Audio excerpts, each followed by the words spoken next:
Esperen un poquito.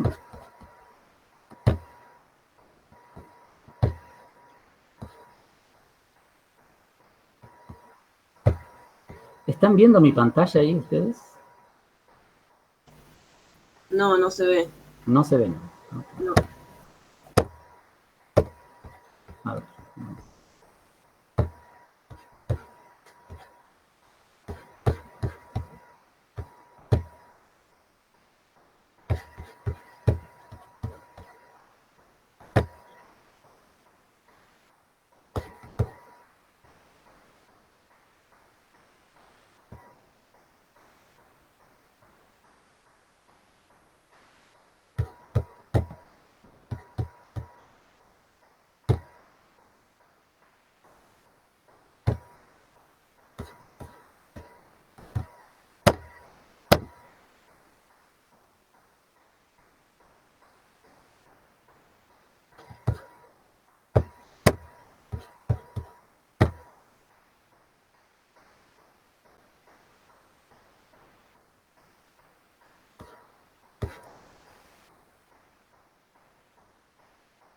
Bien, ¿ustedes ven mi pantalla ahora? Ahora sí se ve. La pantalla ustedes la pueden ver como en su pantalla completa, digamos. A ver, por ejemplo... Sí, ahora es estoy una editando. grabación completa de pantalla. Perfecto, bárbaro. Bien, el cursor lo pueden ver bien, la flechita, ¿la ven? ¿Sí? ¿La ven bien? ¿Ven la flecha de mi cursor? No, yo no. No la ven, ok. No, pero... Bueno, voy a tratar de ir guiándolos de manera tal de darle detalles de a qué me estoy refiriendo durante mi exposición. Bueno, muy bien. Yo les decía que, por favor, si hay cualquier pregunta que tienen, les vuelvo a repetir, me la hacen, y alguna observación respecto de si no se ve, si se cortó la comunicación, lo que sea, por favor, me la hacen, ¿sí? Walter, tengo una consulta. Sí, Iván. Ahí ya estás presentando algo en la... ¿Estás mostrando filminas? ¿O Yo estoy todavía no? mostrando las primeras filminas, sí. No se ven entonces. No se ve nada. ¿Nadie las ve? No, se está No, compartiendo la pantalla de Google Meet. Solo esa se ve. Ok. Bueno, me esperan un minutito, vamos a ver qué es dónde está el problema.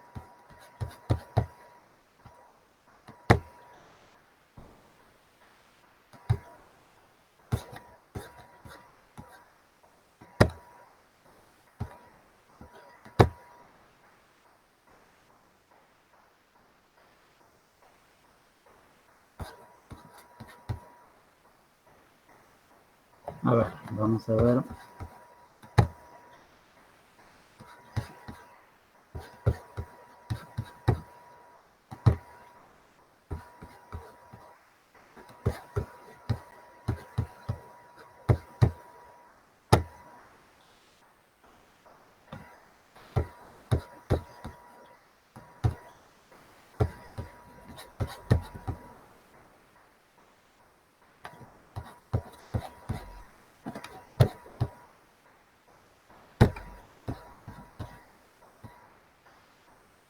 Vamos a ver.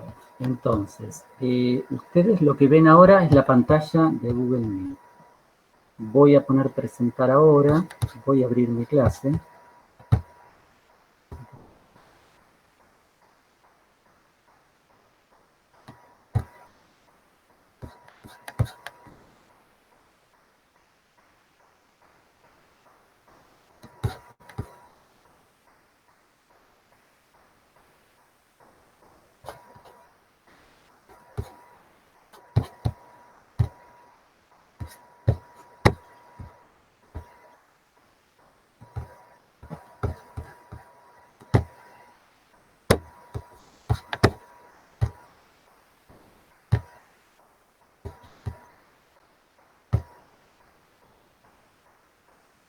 ¿Ustedes no ven mi presentación? ¿No la ven?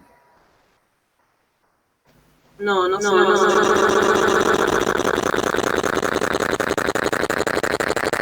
A ver si me pueden confirmar. ¿Mi presentación no la ven? No sé si vendrá.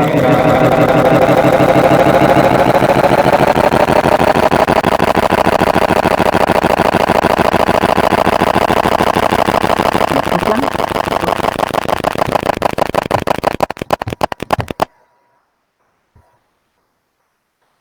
¿Me escuchan, chicos? ¿Me escuchan? Sí, ahora sí. Se había generado un eco. Ok, ok.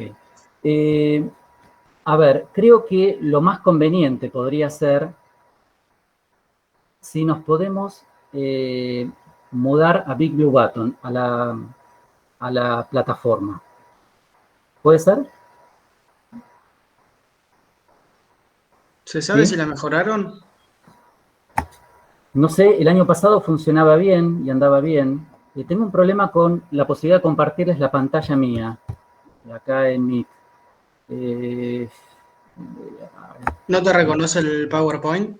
Probablemente, exacto, no me está reconociendo el PowerPoint, por lo tanto no. A mí me pasaba que tengo que, cuando vas a presentar, Sí, abrís el PowerPoint como si sí. fuera una pestaña abierta y después ahí a veces te lo reconoce.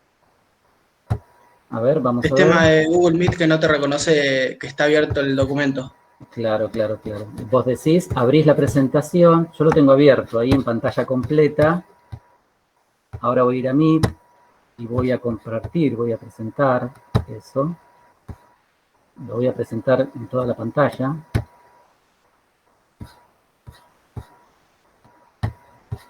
Comparto.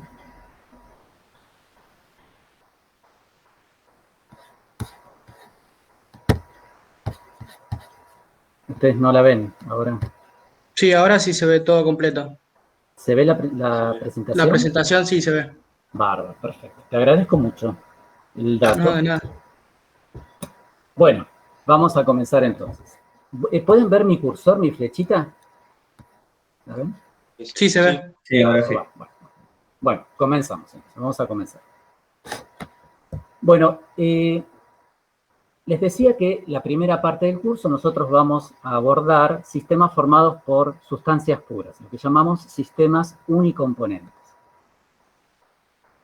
¿Qué información a mí me brinda la termodinámica? Bueno, la información que me brinda la termodinámica es información sumamente relevante, especialmente en el área de ingeniería.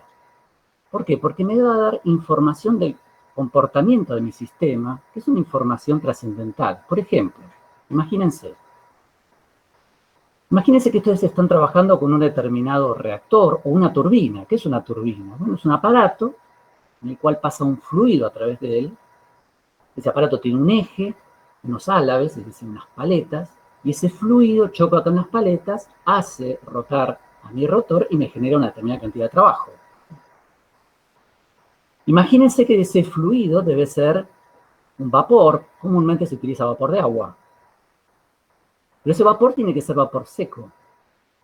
Imagínense que las condiciones de operación que ustedes están considerando para esa turbina son erróneas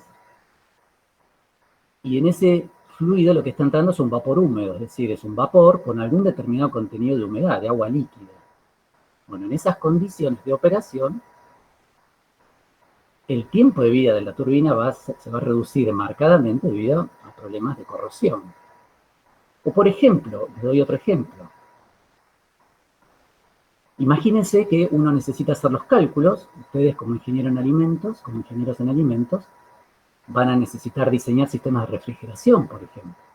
Bueno, un sistema de refrigeración opera con un fluido en el cual yo tengo que realizar una determinada cantidad de trabajo sobre ese fluido para que ese fluido tenga la capacidad de extraer calor de un ambiente a mayor temperatura y entregarlo a un ambiente de menor temperatura.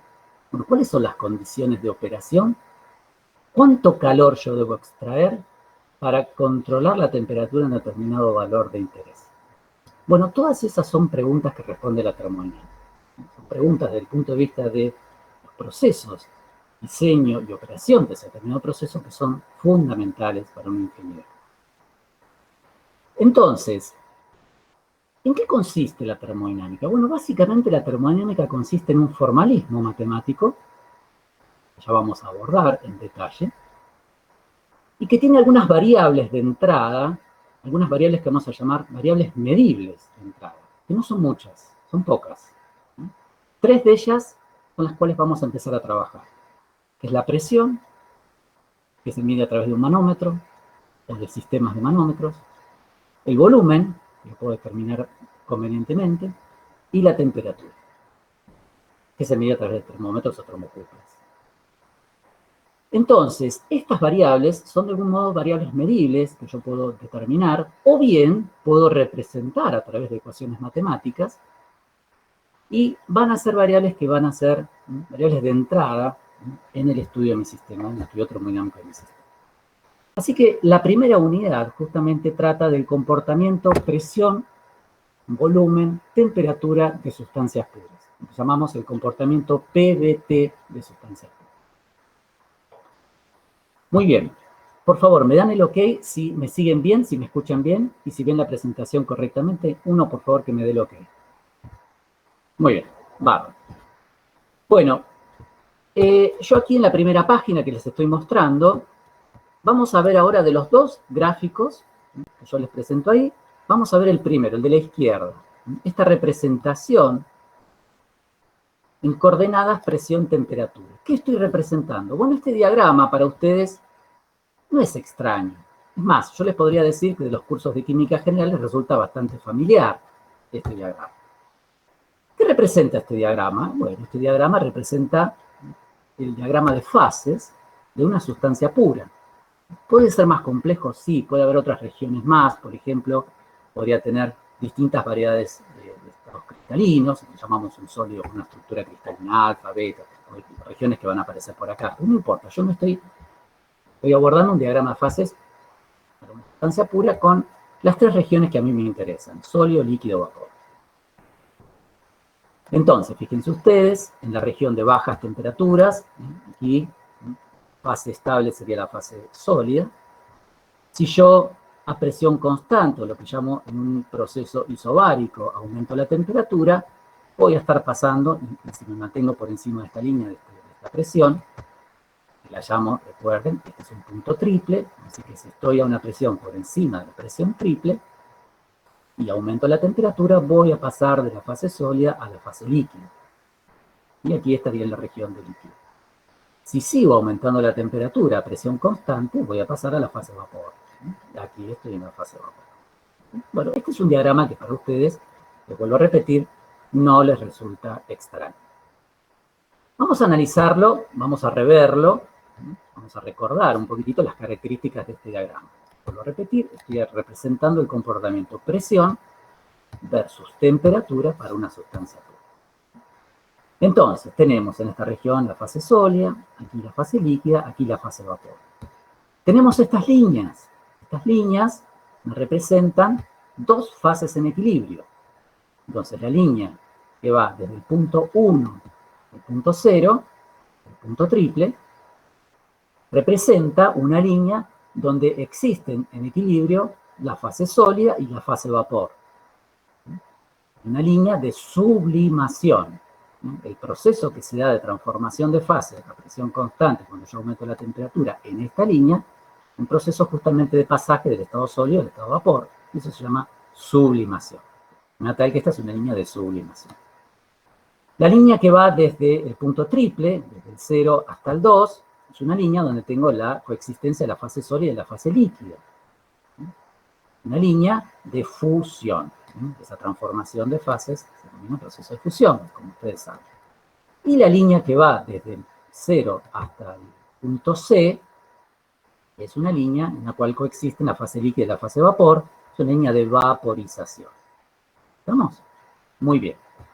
Fíjense ustedes que el 0, como yo decía, el punto triple, justamente en ese punto coexisten las tres fases en equilibrio. Tengo tres fases en equilibrio.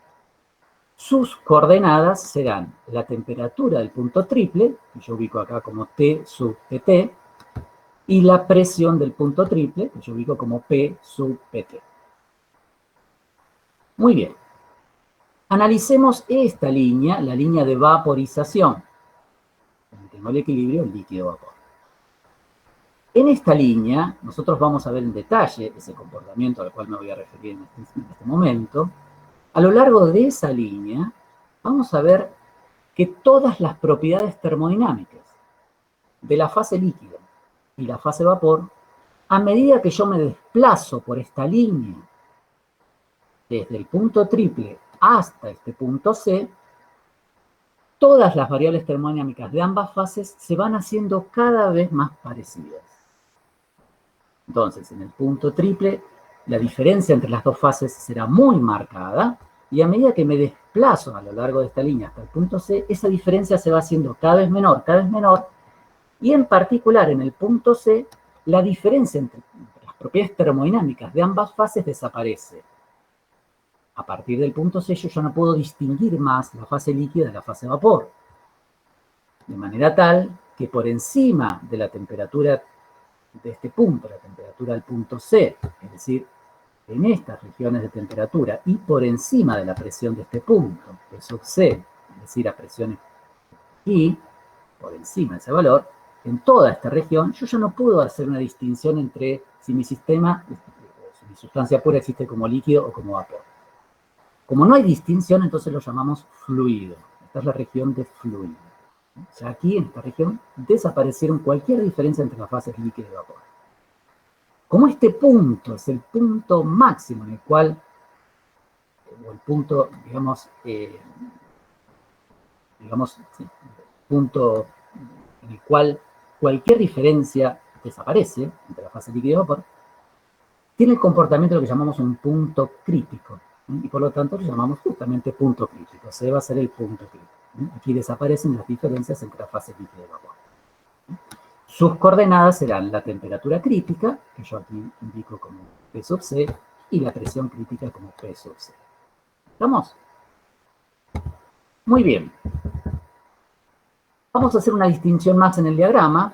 Muchas veces un concepto que se trata bastante libremente, de una manera o de otra, casi ambiguamente, es la diferencia entre un gas y un vapor. Muchas veces uno habla de gas y vapor casi indistintamente. Bueno, hay una diferencia conceptual entre gas y vapor. El gas, en verdad, la región gaseosa es toda la región que queda sobre la derecha de las curvas 1, 0 y 0C. Toda esta que está aquí es la región gaseosa. Ahí mi sistema existe en estado gaseoso.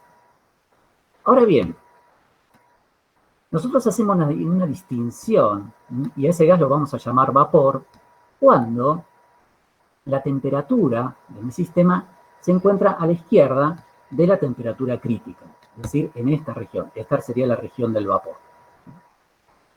Desde un punto de vista más riguroso, decimos que un vapor es aquel gas que yo lo puedo condensar, es decir, pasarlo a una fase condensada, ya sea líquida o sólida, a través de dos procesos.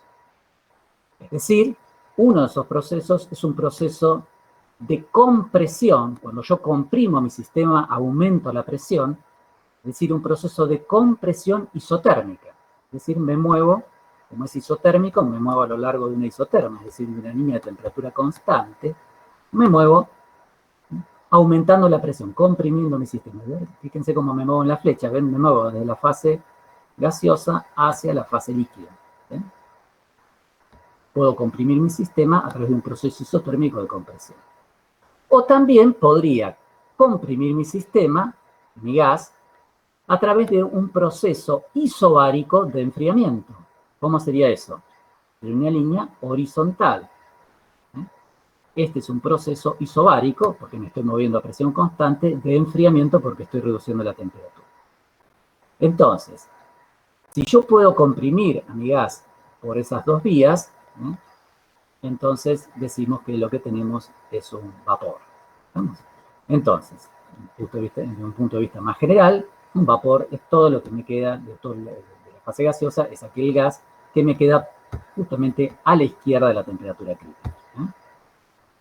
Y sobre la derecha, le vuelvo a repetir, de las curvas de equilibrio 1,0 de sublimación y 0C de vaporización. ¿Estamos? Muy bien. ¿Alguna pregunta hasta aquí? ¿Me pueden seguir bien? Estoy haciendo un repaso de un diagrama de fases de sistemas de un componente. ¿Me siguen bien? ¿Alguna pregunta? A ver si tengo a alguien que me responda.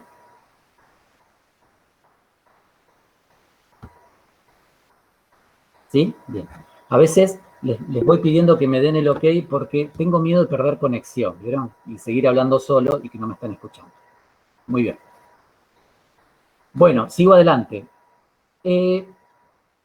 Voy ahora a introducir lo que voy a llamar la regla de las fases.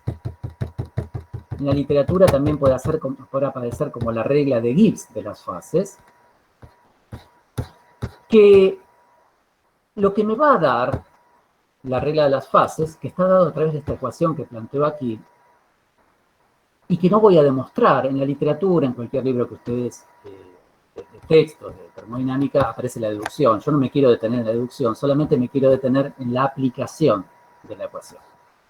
Bien, entonces, voy a introducir ahora la regla de las fases. ¿Qué me va a dar la regla de las fases? ¿Qué información me da la regla de las fases? La regla de las fases me da los grados de libertad de un determinado sistema. Ok, ¿y qué son los grados de libertad? Bueno, los grados de libertad, como yo les indico aquí, es el número de variables intensivas independientes que yo voy a necesitar definir para poder describir el estado termodinámico de mi sistema. Bueno, vamos por partes. Acá hay mucha información. Primero, recordemos que son las variables intensivas de un determinado sistema. Las variables intensivas son aquellas propiedades de mi sistema que no dependen de la cantidad de sistema que yo estoy considerando. Pero la temperatura, la presión, son variables intensivas. El volumen no es una variable intensiva. El volumen sí depende de qué cantidad de material yo esté considerando. ¿Sí? Muy bien. La masa no es una propiedad intensiva, porque depende si yo estoy tomando menor cantidad o mayor cantidad, depende de la cantidad de material que yo estoy tomando. Ahora, el cociente masa sobre volumen, que nosotros sabemos es la concentración, una mezcla, por ejemplo, esa sí es una variable intensiva. Ustedes saben que si ustedes disuelven una cucharada de azúcar en agua, para hacerse un té, por ejemplo, toman una gota y esa gota va a tener la misma concentración que tiene la taza completa. Es decir, la concentración es una variable intensiva, formado por un cociente entre dos variables extensivas, la masa y el volumen. Es decir, con esto quiero decirles que cualquier propiedad extensiva yo la puedo expresar de una manera intensiva. Pero vamos a avanzar en eso más adelante. Entonces, los grados de libertad son justamente la cantidad de esas variables intensivas que yo voy a necesitar describir o definir para poder dar toda la información termodinámica de mi sistema. A ver, quiero aplicar esta ecuación, que es justamente la regla de las fases de Gibbs, con algunos ejemplos sobre el diagrama que terminamos de analizar. Primero, vamos a repasar qué dice la ecuación. Dice F, fíjense, F son los grados de libertad, es igual a C, C es el número de componentes que tengo en mi sistema, menos P, P es el número de fases en equilibrio, más 2, menos R, R son restricciones. Por ahora, en los casos que vamos a analizar, nosotros no tenemos restricciones. Ya cuando veamos sistemas en los cuales hay restricciones, yo les voy a indicar cuáles son las restricciones. Por ejemplo, a ver, quiero darles un ejemplo para que no quede en el aire. Por ejemplo, nosotros vamos a analizar diagramas de fase, por ejemplo, que están representados a presión constante. Bueno, esa presión constante es una restricción. Ahí tengo una restricción.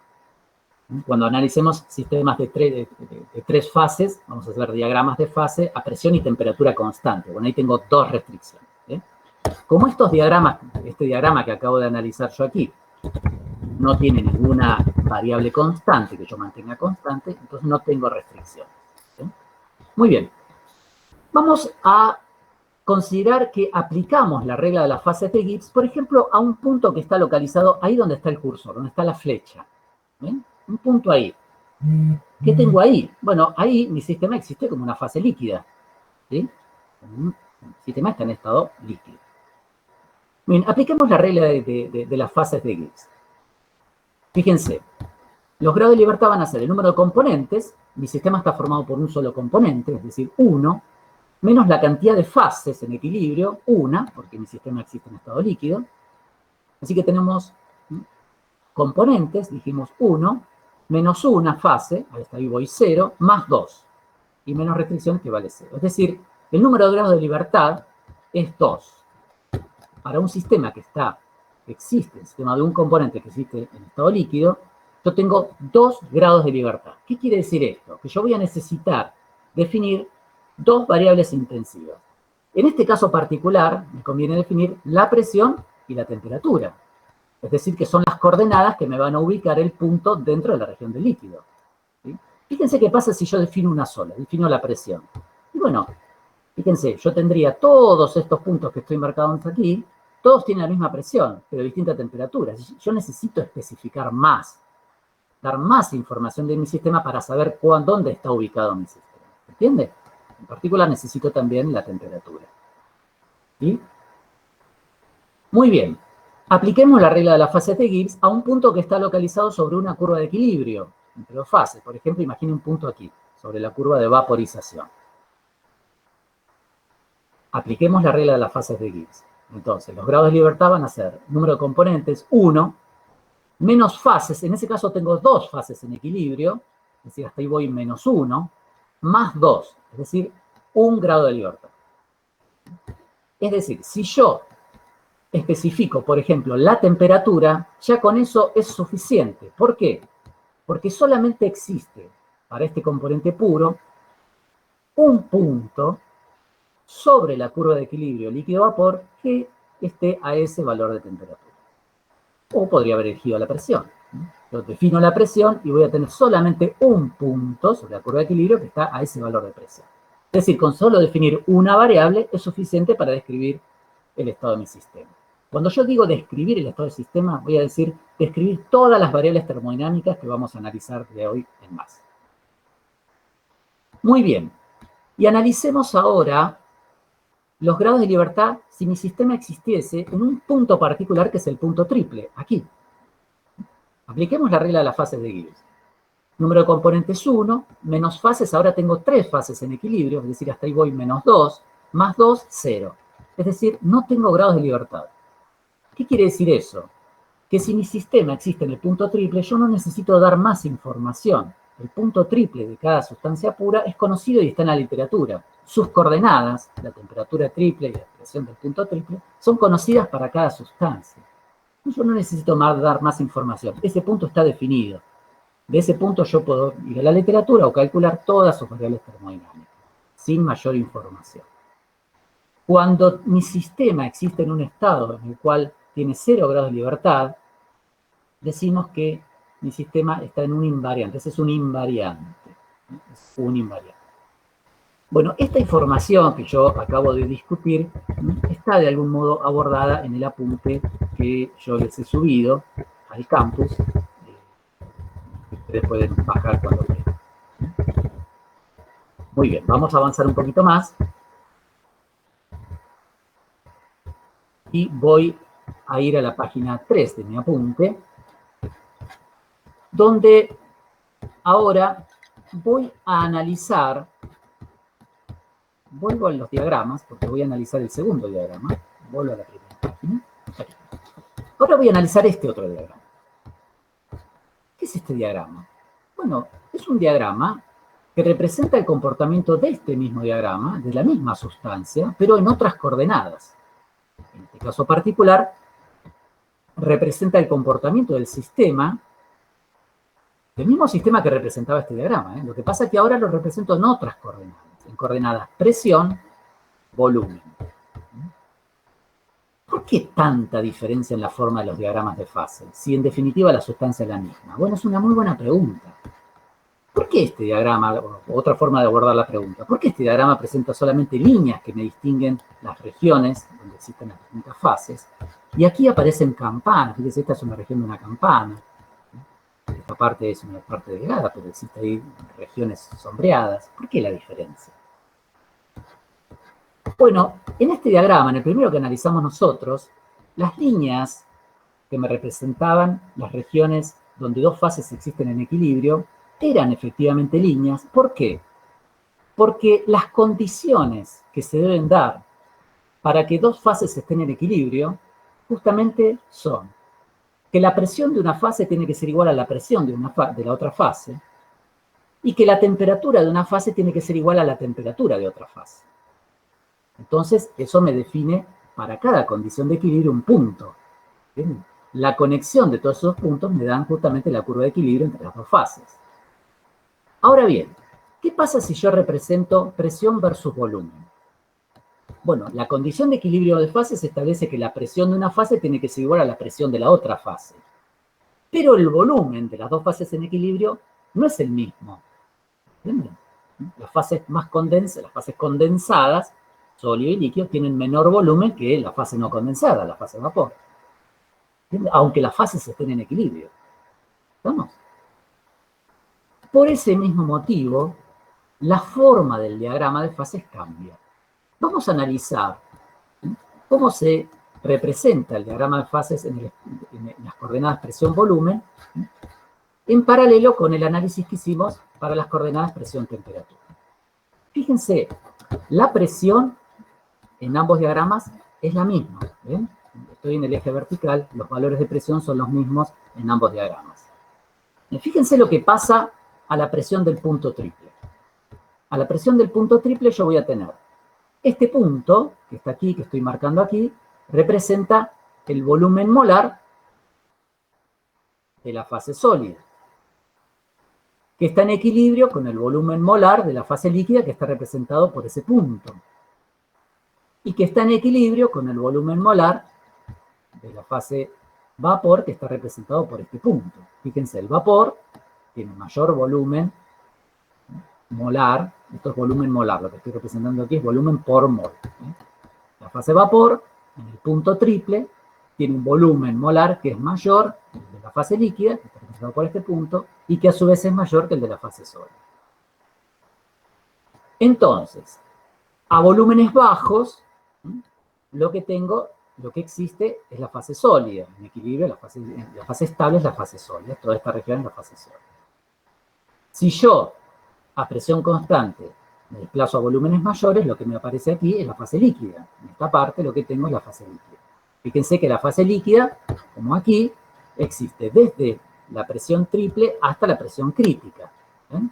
Bueno, la fase líquida en esta representación presión-volumen existe desde este punto, que es la presión del punto triple, hasta este punto que aquí, que es la presión del punto crítico. Toda esta parte es la región del líquido. Y a volúmenes mayores, lo que tengo en toda esta parte es la parte de vapor. ¿Sí? Muy bien. Estas líneas que yo represento aquí, líneas de trazos punteadas, representan líneas donde la temperatura es constante a lo largo de esa línea. Es decir, estas líneas representan isotermas. Es decir, serían como trayectorias verticales en este diagrama. Muy bien. Fíjense en particular, la isoterma de la temperatura correspondiente a la temperatura crítica, esta que yo represento aquí, pasa justamente por el punto crítico, que es este que está aquí. Punto C es el punto crítico, y la isoterma que pasa por ese punto es la isoterma crítica, la temperatura crítica. A temperaturas mayores que la temperatura crítica y a presiones mayores que la presión crítica es esta, para valores de presión por aquí arriba y de temperaturas mayores que esa isoterma, aquí tengo la región de fluido, que es esta parte de aquí. ¿Vamos? Las isotermas que están localizadas por debajo de la isoterma crítica son estas que están aquí, por ejemplo esta. Fíjense la forma que tienen. Aquí, en la región de líquido, la isoterma es muy vertical. Muy vertical. ¿Por qué? Porque un líquido es una fase que es muy poco compresible. Es decir, el volumen cambia muy poquito para cambios de presión. Un líquido le cuesta mucho comprimirlo. En cambio, aquí, que estoy en la región de vapor, la isoterma cambia mucho, es decir, tiene, digamos, no es tan empinada, no tiene una pendiente tan grande, sino la pendiente es muy pequeña. ¿Ven aquí? Esto es porque el vapor es un fluido muy compresible, lo puedo comprimir fácilmente, es decir, su volumen cambia mucho ante diferencias pequeñas de presión. Muy bien, ¿qué tengo aquí adentro? Adentro de esta campana.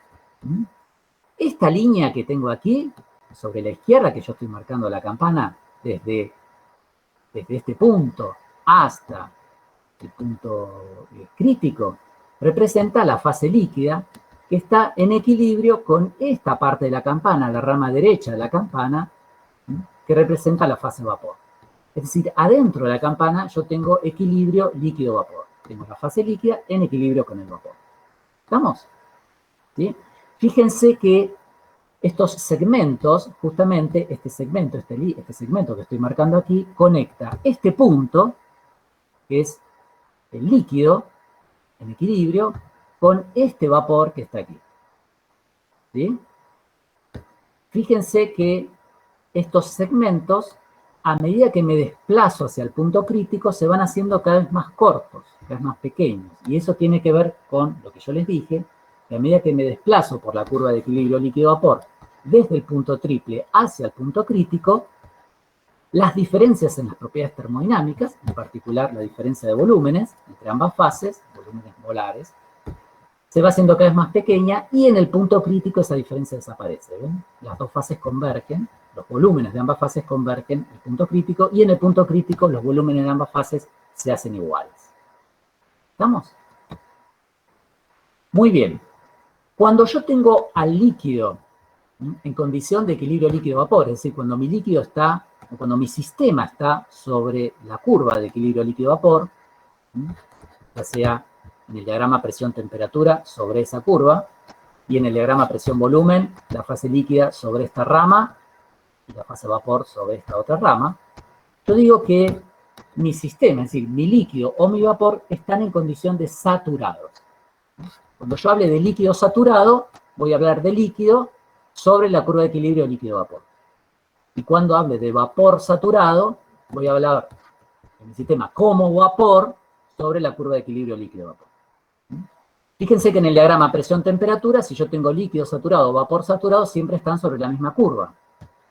Ahora, en el diagrama presión-volumen, si yo tengo líquido saturado, está sobre esta rama de la campana, mientras que si yo tengo vapor saturado, está sobre la rama derecha de la campana. El volumen molar es muy diferente para la fase líquida saturada que para la fase vapor saturada. En particular, para estos dos puntos que yo les marco aquí, aquí les estoy indicando que este sería el volumen de líquido saturado, mientras que este sería el volumen molar de vapor saturado. ¿Está bien? ¿Me siguen? A ver si me dan un ok. ¿Sí? ¿Va todo bien? ¿Alguna pregunta que tengan? Entre 15 alumnos que están escuchando la clase, ¿alguna pregunta puede haber? ¿Hay alguna pregunta? ¿Alguna duda? ¿No? Profe, cuando Sí. hablas de líquido saturado, ¿también puede Sí. valer para líquido sólido? O sea, la misma frontera, pero con sólido. Para la fase sólida. Bueno, comúnmente no se habla de sólido saturado. ¿Eh? El concepto de saturación es para el equilibrio líquido-vapor. ¿Sí? Es decir, Genial. para esta línea de equilibrio. ¿Sí? Yo tengo líquido saturado y vapor saturado, o puedo tener lo que voy a llamar un vapor sobrecalentado, que es un vapor sobre la derecha de la línea, o lo que voy a llamar un líquido subenfriado, que es sobre la izquierda de la línea. ¿Sí? Entonces, introduzco estos tres conceptos, los iba a hacer más adelante, pero aprovecho la pregunta para hacerlo ahora. Si yo tengo un líquido subenfriado, tengo un líquido que está en la región de equilibrio líquido, es decir, sobre la izquierda de la curva de equilibrio líquido-vapor. Si yo tengo un líquido o un vapor saturado, estoy sobre la curva de equilibrio. Y si yo tengo un vapor sobrecalentado, estoy sobre la derecha, en el vapor, pero sobre la derecha de la curva de equilibrio. ¿Estamos? Bueno, esto se los voy a repetir varias veces más adelante. ¿Sí? Muy bien. Entonces, continuemos. Esta región que está aquí, esta región, donde ahora aparecen segmentos más cortos que lo que aparecían en la campana, es la región donde tengo equilibrio sólido y líquido. ¿Eh? En el diagrama presión-temperatura correspondería a esta línea de equilibrio. Fíjense que ahora los segmentos son mucho más cortitos que los que yo tenía en el equilibrio líquido-vapor, porque la diferencia entre los volúmenes de las dos fases, la fase sólida y la fase líquida, es mucho más pequeño que la diferencia entre un líquido y un vapor, concepto en términos de volumen molar. Por eso esta región es una región angosta. Y debajo del punto triple, a presiones debajo del punto triple, en esta parte, es decir, en esta parte del diagrama, lo que tengo va a ser equilibrio, en toda esta parte de la campana tengo equilibrio sólido con vapor. El volumen de la fase sólida la voy a leer sobre esta curva. Esta curva me va a dar el volumen de la fase sólida, mientras que el volumen de la fase líquida en equilibrio va a estar dado por esta parte. ¿Vamos? Una línea horizontal, estas líneas horizontales que conectan el volumen del sólido que está en equilibrio con este volumen del vapor, las vamos a llamar líneas de enlace. ¿Sí? Entonces, hablo de una línea de enlace como una línea en un diagrama de fases que me conecta una fase que está en equilibrio con otra fase. ¿Sí?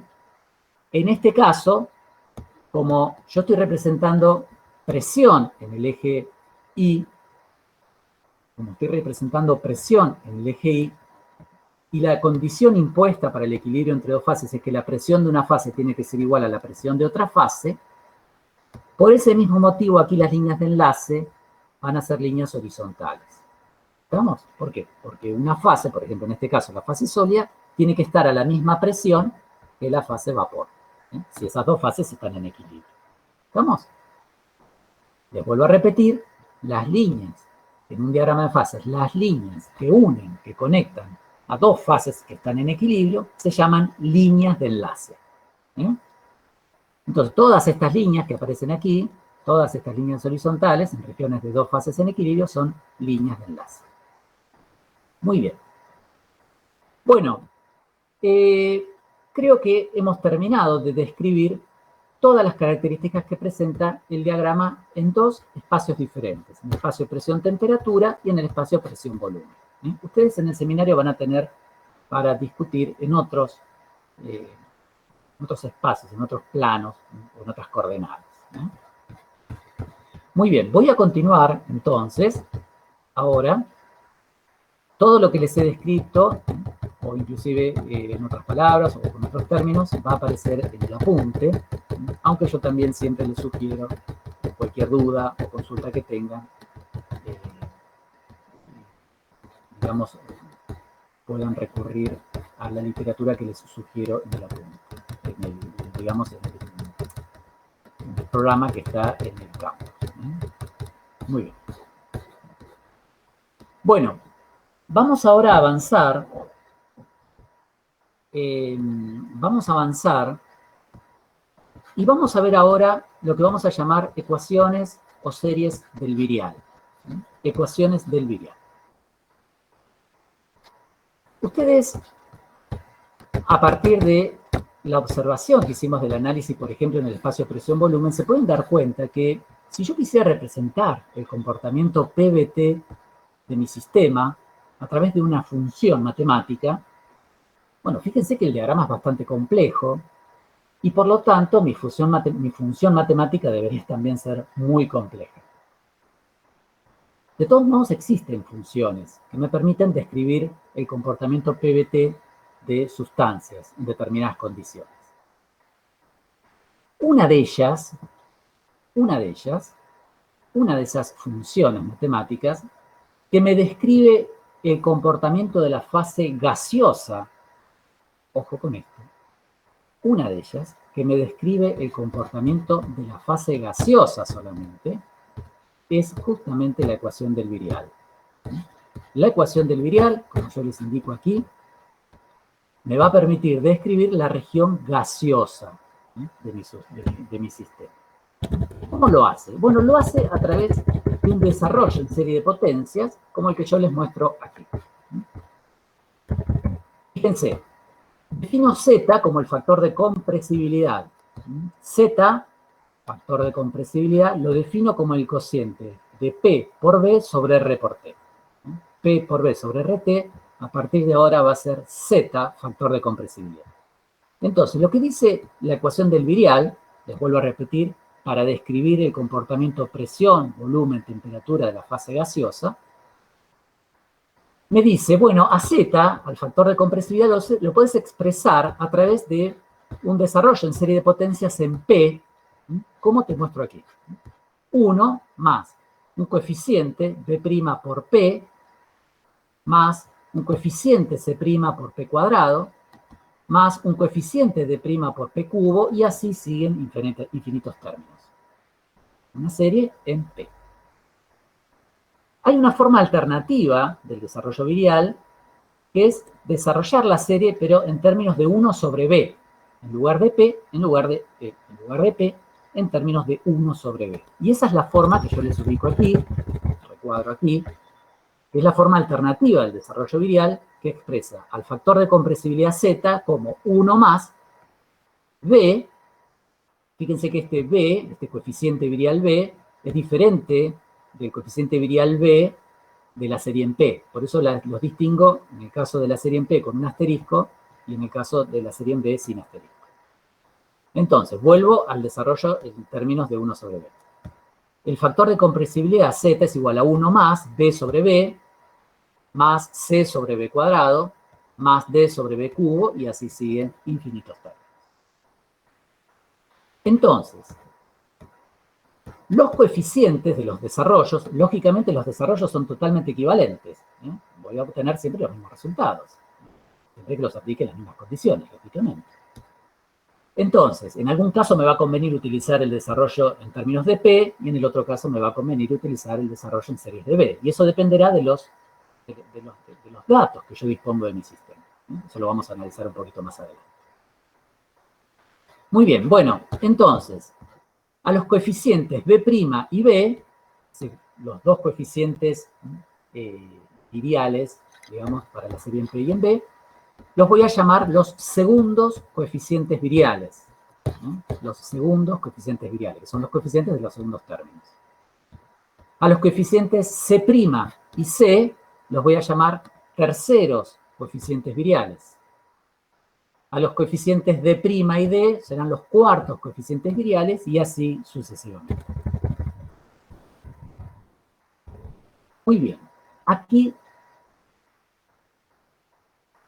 les voy a introducir un concepto sumamente importante que tienen que recordar y tener muy presente. Los coeficientes viriales, para una determinada sustancia, los coeficientes viriales son funciones exclusivamente de la temperatura. Solo dependen de T. Los coeficientes viriales solo dependen de T. No dependen ni de P ni de B, solo dependen de la temperatura. Si la temperatura de mi sistema no cambia, los coeficientes viriales no cambian. Aunque cambie la presión, cambie el volumen u otras propiedades. ¿Estamos? Recuerden, por favor, los coeficientes viriales son una función exclusiva de la temperatura. Y solo dependen de T. Lógicamente, también depende de la naturaleza de la sustancia, ¿no es cierto? Pero para una determinada sustancia, con la que estoy trabajando, los coeficientes viriales son solo funciones de la temperatura.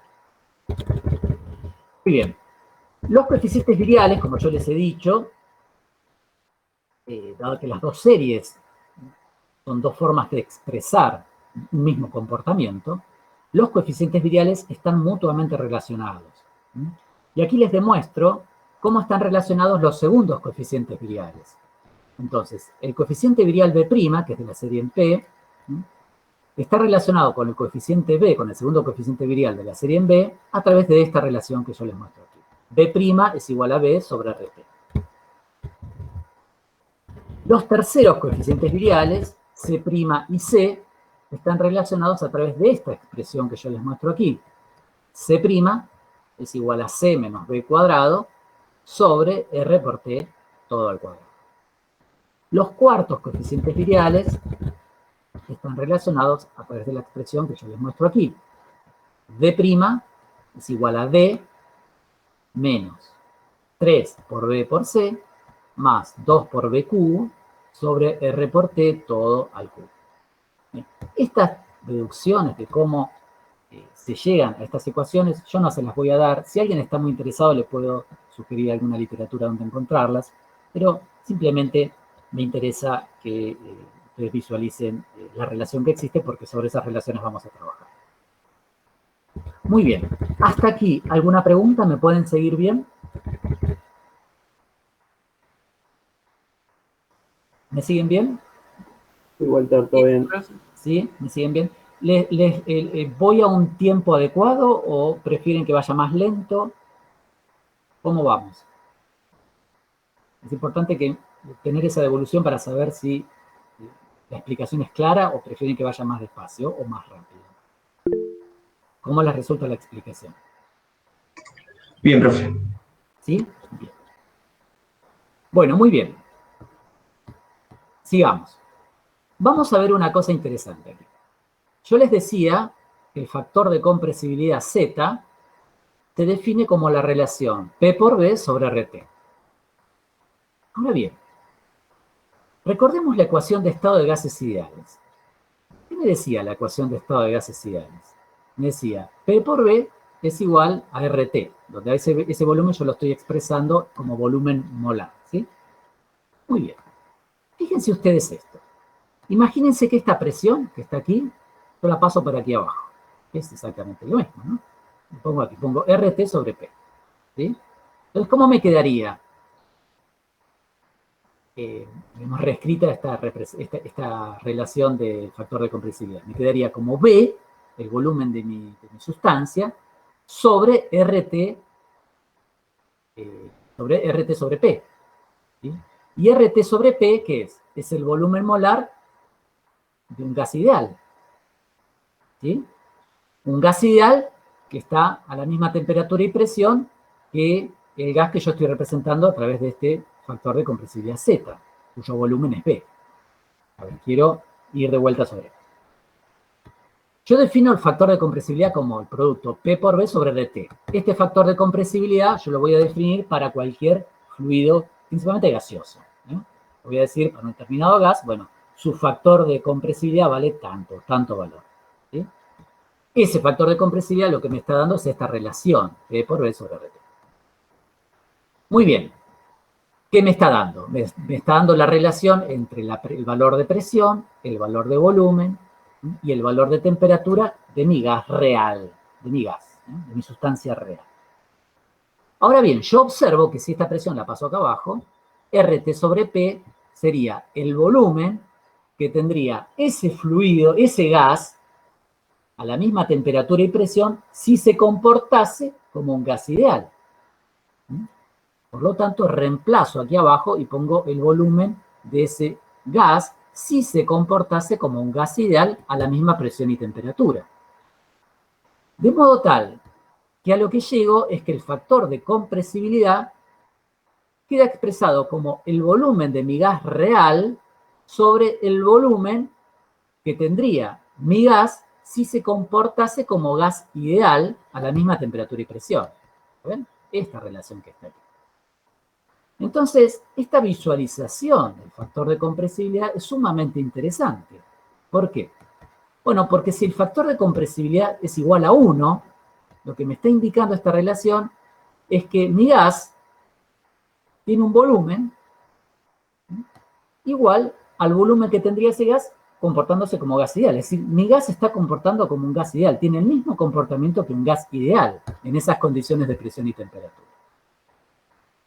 Si mi factor de compresibilidad es menor que 1, lo que me está indicando eso es que el volumen de mi gas es menor que el que tendría mi gas si se comportase como un gas ideal. Es decir, el volumen está comprimido. ¿Entienden? Mi sistema está comprimido respecto del volumen que ocuparía mi sistema si se comportase como un gas ideal. Y al revés, si Z es mayor que 1, eso me está indicando que el volumen de mi gas es mayor que el que tendría ese gas si se comportase como un gas ideal. Es decir, el volumen o mi sistema está expandido. ¿Y qué les parece a ustedes? A ver, quiero hacerle alguna pregunta a aquel que se atreva a responder. ¿Cuál sería el origen de esta desviación? Es decir, si mi gas está expandido, si Z es mayor que 1 o si Z es menor que 1. ¿Dónde está el origen? ¿Por qué mi sistema se desvía de esa idealidad?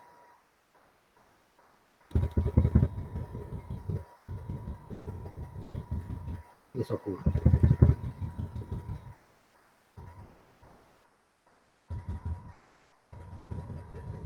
Profe, ¿podría repetir la pregunta, por favor? Claro, la pregunta es, Z, lo que vemos, me da la relación entre el volumen real, de mi gas real, y el volumen que tendría ese gas si se comportase como un gas ideal. ¿Sí? Entonces, si Z es igual a 1, eso me está indicando que los volúmenes son iguales, es decir, que mi gas se está comportando como un gas ideal. Ahora bien, si Z es menor que 1, ¿qué te está indicando eso? Que el volumen de mi gas es menor que ocuparía ese gas si se comportase como un gas ideal. Y viceversa. Si Z es mayor que 1, lo que te estaría diciendo es que tu gas tiene un volumen mayor que el que ocuparía ese gas si se comportase como un gas ideal. Entonces la pregunta es, desde un punto de vista molecular, ¿dónde estará el origen de esa desviación respecto del comportamiento ideal?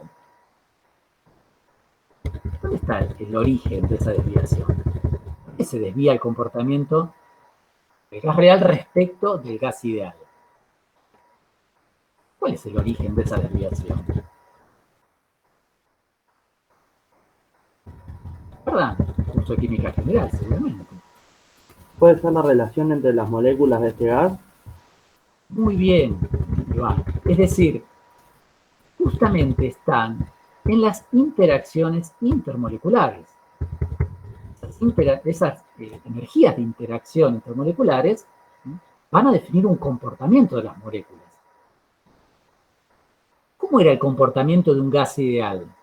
¿Cuál era el modelo? ¿Qué decía el modelo de gas ideal respecto del comportamiento, digamos, desde el punto de vista de mi gas? ¿Cómo? A ver, te los explico de otra manera. El modelo de gas ideal, ¿cómo asume a mi sistema? Bueno, el modelo de gas ideal tenía dos premisas. Primero, considera las partículas de gas como puntuales, es decir, ocupan una masa, pero no ocupan un volumen. El volumen de las moléculas es cero, tiende a cero. ¿Vamos? De las moléculas, no del gas. El gas sí ocupa un volumen, pero las moléculas no. ¿Vamos? Esa es una de las premisas del modelo de gas ideal. Y la otra premisa, ¿se acuerdan la otra premisa del modelo de gas ideal? ¿Cuál es? Que cada molécula no tiene interacción con la otra. Muy bien, muy bien. Que no existen interacciones intermoleculares. ¿Vamos? Las moléculas no interactúan entre ellas. Perfecto. Esas son las dos premisas y es importante que las recuerden para un gas ideal. ¿Por qué? Porque nosotros vamos a trabajar con gases ideales como sistemas modelo de referencia. Fíjense, ya el factor de compresibilidad es un factor que me compara cómo se aleja el volumen de mi gas real respecto al volumen de un gas ideal. Entonces, ¿qué estoy haciendo? Estoy comparando respecto de un modelo. ¿Cuál es ese modelo? Bueno, el modelo de gas ideal. ¿Vamos? Entonces, es muy importante tener claro cuáles son las premisas de mi modelo. ¿Qué asume mi modelo respecto de ese sistema? Bueno, mi modelo para un gas ideal asume que las partículas son puntuales, es decir, no ocupan volumen, aunque sí tienen una determinada masa. No ocupan volumen, las moléculas no ocupan volumen, son puntuales. Y no hay energías de interacción entre ellas. Vamos, esas son las premisas del comportamiento de gas ideal.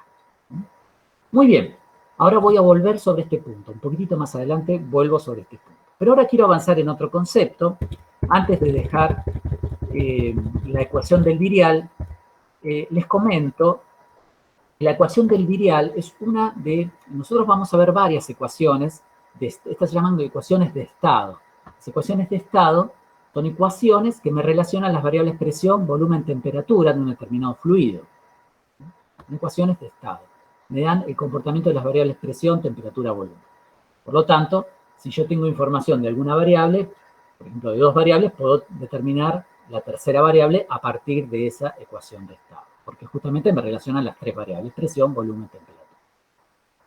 Bueno, existen distintas ecuaciones que nosotros vamos a ver en esta primera unidad, pero la ecuación del virial es la única que tiene un sustento teórico fuerte, es decir, que se desarrolla, se demuestra teóricamente. Las otras ecuaciones que vamos a ver son ecuaciones más empíricas, son ecuaciones más de ajuste, ecuaciones matemáticas que se demuestra que esas ecuaciones describen bien el comportamiento, pero no tienen un sustento, digamos, un sustento teórico. Bueno, la ecuación del virial sí tiene un sustento teórico Ese sustento se basa en lo que llamamos la termodinámica estadística. Bueno, es una rama de la termodinámica, nosotros lógicamente no vemos la termodinámica estadística, nosotros vemos llamamos la termodinámica, digamos, macroscópica. La termodinámica estadística es la rama de la termodinámica que estudia los sistemas, pero a nivel molecular. Nosotros no vamos a estudiar los sistemas a nivel molecular, aunque hagamos algunas interpretaciones moleculares, pero nosotros no estudiamos la termodinámica desde un punto de vista molecular.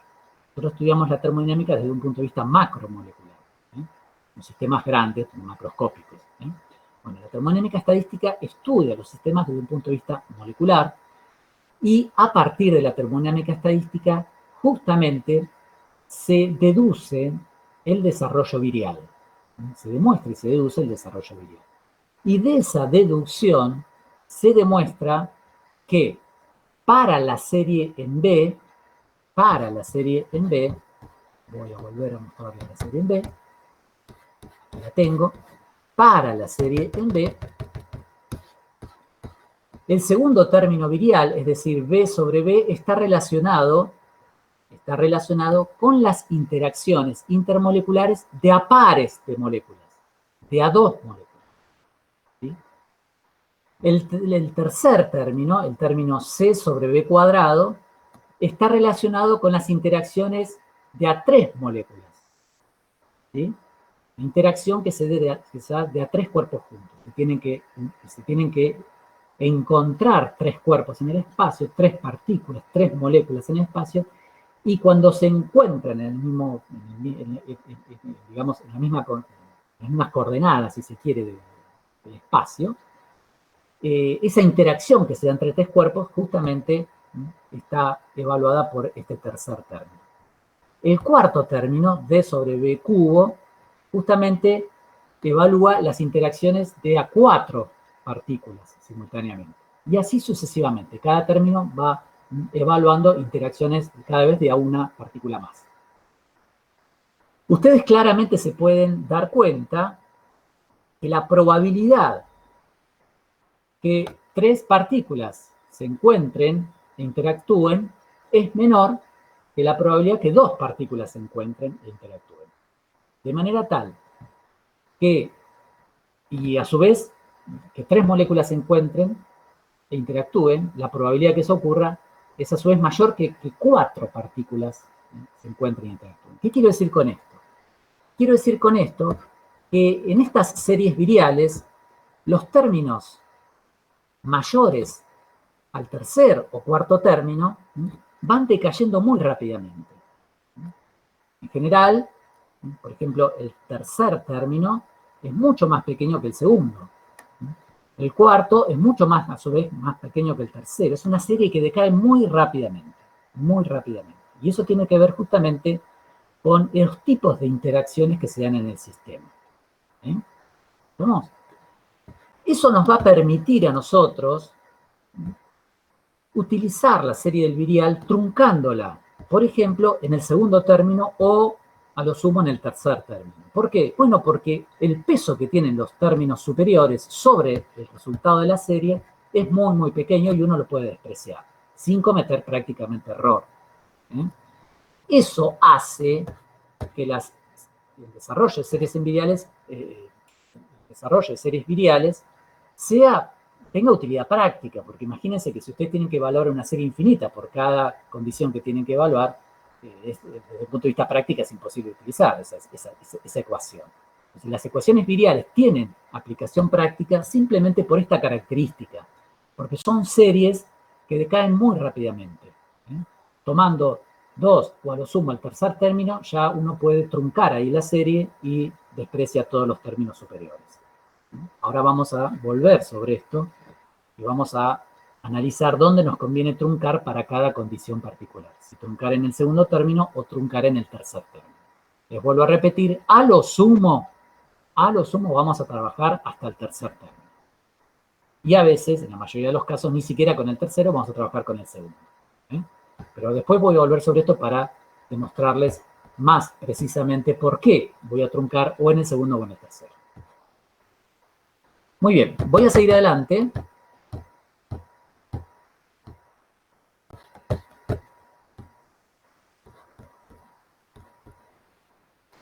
Y ahora sí, voy a volver a lo que estaba discutiendo antes del modelo de gas ideal. Muy bien. Nosotros hemos visto, de acuerdo a lo que les hemos discutido recién, que el modelo de gas ideal, en verdad no lo hemos visto, lo hemos discutido, ustedes ya lo vieron en el curso de Química General, que el modelo de gas ideal es un modelo que asume el comportamiento del gas bajo las siguientes premisas. Vuelvo a repetir, dos premisas. ¿Sí? Partículas puntuales que no ocupan un volumen en el espacio, ¿sí? Son partículas puntuales porque poseen una determinada masa pero no ocupan volumen. Lógicamente es un modelo, es una hipótesis, ¿no? Digamos, es un comportamiento hipotético, ¿no? Y la segunda premisa es que no existen fuerzas de energía, fuerzas intermoleculares entre las partículas. Muy bien, nosotros vimos hace un instante que en el desarrollo virial, por ejemplo en B, los términos, el segundo término, B sobre B, estaba relacionado a interacciones de a pares de moléculas. El tercer término, C sobre B cuadrado, estaba relacionado con interacciones de a tres moléculas, y así sucesivamente. De manera tal que si en el modelo de gas ideal,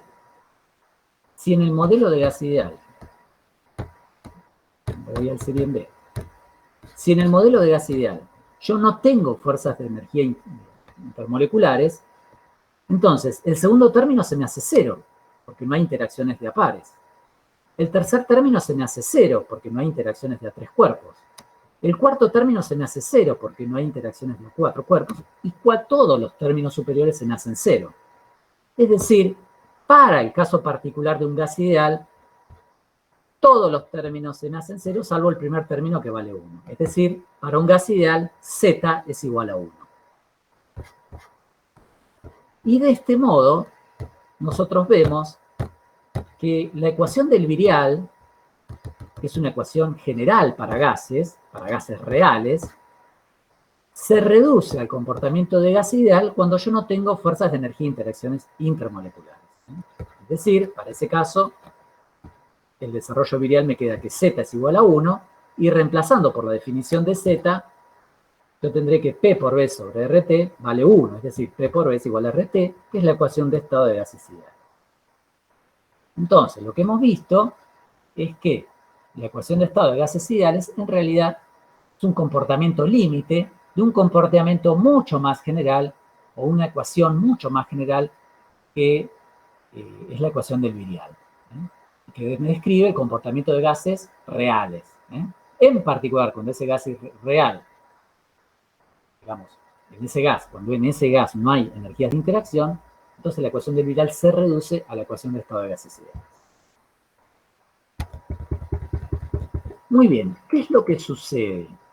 Los gases reales sí experimentan interacciones intermoleculares. Nosotros sabemos que en los gases reales, hay energías de interacción intermoleculares.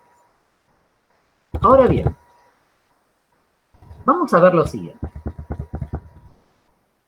Voy a volver al diagrama PB que yo analicé al principio de la clase.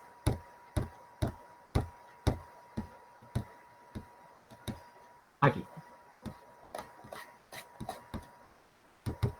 Vamos a considerar que yo me muevo en una trayectoria de temperatura constante, en una isoterma. ¿Se acuerdan? Yo les dije en el diagrama presión-volumen, una isoterma es una línea de estas punteadas. Si yo me muevo a lo largo de toda la línea, estoy moviéndome en una trayectoria isotérmica. ¿Sí? Como la ecuación del virial es aplicada a gases, entonces tendré que estar del lado del vapor sobre la derecha de la campana, ¿sí? En esta parte. Fíjense qué ocurre si yo disminuyo la presión a temperatura constante. Primero, si yo estoy a temperatura constante para una determinada sustancia, los coeficientes viriales no cambian. Son constantes. Recuerden, los coeficientes viriales son solo funciones de la temperatura. De manera tal que si yo me muevo en una isoterma, esos coeficientes viriales son constantes. Ahora vean qué sucede. Si la presión baja, si yo bajo la presión y disminuyo la presión cada vez más, A medida que la presión tiende a cero, es decir, yo bajo la presión, a lo largo de la trayectoria isotérmica, el volumen tiende a infinito. ¿Sí? Entonces, en un proceso a presión constante, involucrando un gas real, a medida que la presión disminuye a temperatura constante, el volumen tiende a infinito. Eso es lógico, ¿no es cierto? Ahora vamos a ver qué quiere decir que en un proceso a temperatura constante, a medida que la presión tiende a cero, el volumen tiende a infinito. A ver, imagínense ese caso. Yo tomo un recipiente, coloco un gas adentro, primero lo evacúo, si quieren. Lo evacúo, hago vacío y le saco todo el gas que tenía, todo el aire que tenía. Es decir, adentro de ese recipiente hay vacío, no hay nada. Ahora agrego una determinada cantidad de un gas, el gas de interés mío, que yo quiero estudiar. Determinado gas, por ejemplo, metano. Meto ahí adentro el gas. Ahora, lo que hago, imagínense que ese recipiente tiene la posibilidad de cambiar su volumen. Imagínense que ese es un recipiente flexible que yo puedo cambiar como quiera su volumen. Ahora imagínense que yo, siempre manteniendo la temperatura constante, al volumen lo agrando, cada vez hago un volumen cada vez mayor, y así tendiendo a un volumen a infinito. ¿Qué pasa con la presión adentro? Primero, recuerden ustedes del curso de química general que la presión es una expresión que se da por el choque de las moléculas contra las paredes del recipiente. Cuanto más colisiones haya de las moléculas del gas contra las paredes del recipiente, la presión es mayor, y viceversa. Entonces, si el volumen tiende a infinito, las chances de colisión de las moléculas contra la pared tiende a cero, es decir, la presión tiende a cero. ¿Entienden? A eso me estoy refiriendo. Entonces, en un proceso isotérmico, a medida que la presión tiende a cero, el volumen tiende a infinito.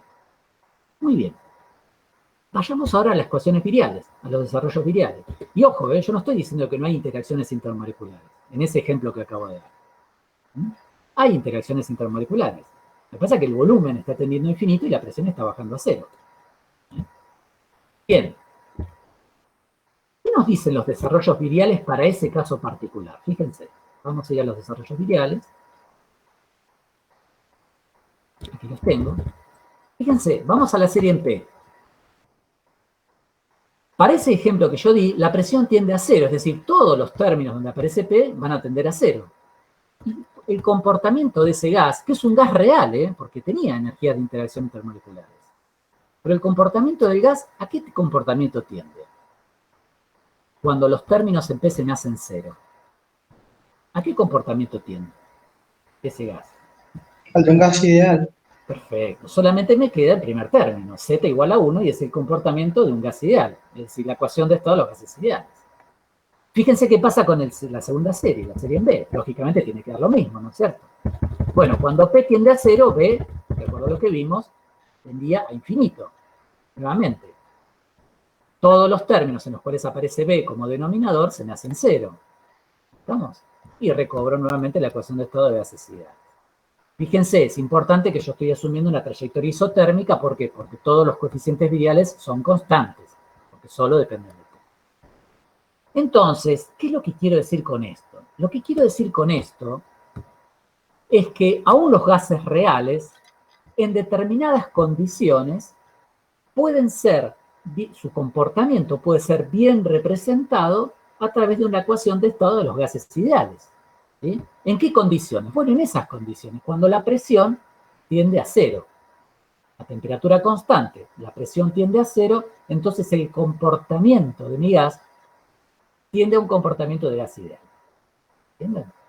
Ojo, no quiere decir que la presión tiene que ser cero. En realidad, ustedes saben bien, bueno, si no lo saben, en los cursos superiores lo van a saber, y en particular en el curso termodinámico lo vamos a describir en detalle, y en particular en esta primera unidad.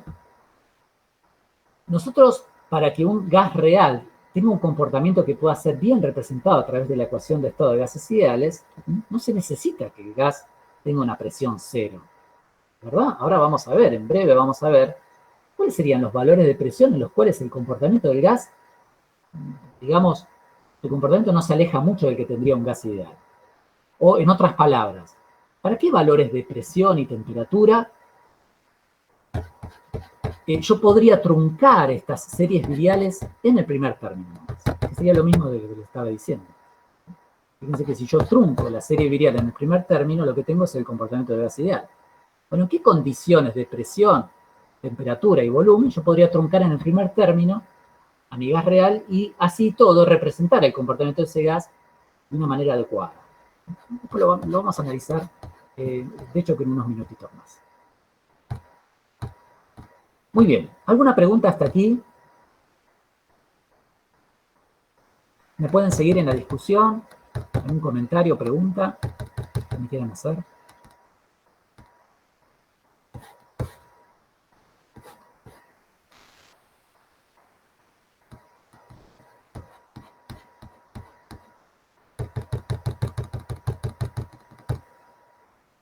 Bueno, de hecho que me siguen bien, ¿no? A ver, quiero interactuar un minuto con ustedes.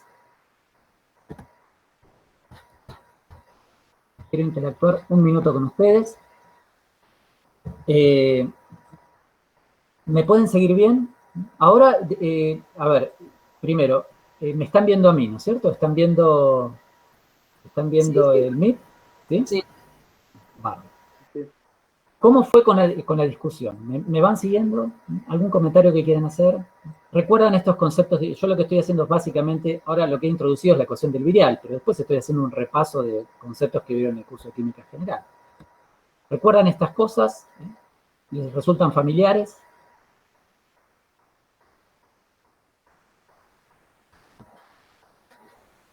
A ver, ¿alguno que se anime? Imagínense que estamos... ¿Cómo? Sí, resultan familiares. Resultan familiares. ¿Ustedes cuándo cursaron el curso de química general? Ustedes cursaron general 2, ¿sí? Cursaron general 2. ¿Cuándo cursaron general 2? General 2 es en primero, segundo cuatrimestre. Segundo cuatrimestre de primero. Bien. Bárbaro. Así que en segundo año, los conceptos por ahí se diluyeron un poquito, pero bueno. Después, de todos modos, ¿ustedes qué más cursaron? Balance. Balance en segundo. Sí, el cuatrimestre pasado. El cuatrimestre pasado. Bueno, muy bien. Bueno, sigo adelante. Sigo un poquito más adelante. A ver, voy a ahora... Volví a la pantalla de presentación. ¿La ven bien? Sí, profe, se ve. Perfecto. Muy bien. Bueno, nosotros hemos analizado entonces la ecuación del virial como una ecuación muy general que nos describe, a través de dos series de potencias, nos describe el comportamiento de gases reales. Recuerden que solamente para gases. Los gases reales. Vimos también que los términos, segundo, tercero, cuarto y n términos, están relacionados con los tipos de interacciones intermoleculares. El segundo término, interacciones de a pares, el tercer término, interacciones de a tres, y así sucesivamente. Vimos también que en el caso particular que esas interacciones no existen, como por ejemplo en el caso hipotético un modelo de gas ideal, todos esos términos se hacen cero y lo que recobrábamos era la ecuación de estado de gases ideales. También vimos que aún si yo tuviese un gas real, si yo mi gas real lo tengo en condiciones de baja presión o de alto volumen,